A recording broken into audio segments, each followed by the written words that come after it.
mehatxua gu gara. Euren jendarte ereduaren beste kalte berri bat ez garelako eta.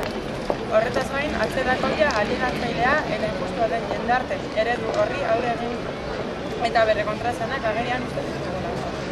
Gazteok sistema honen balio atzerakoiak nabarmen guztiagatik komunikabideek lau haizetara zabaltzen dituzten, gezurren jopuntuan gaude.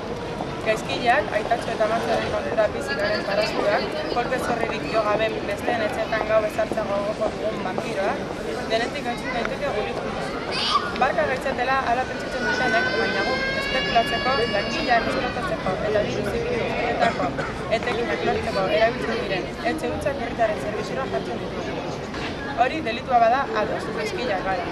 Aitatxo eta Amatxoren kontra bizi garen parasitoak, 11 irain, kolpe, izun eta epaiketa sufritu behar izaten dugu jendarte justu eta solidarioagoa bihurtzeko borrokan. Gure lana konpromisoa larrutik ordaintzen dugu, baita kartzelarekin ere.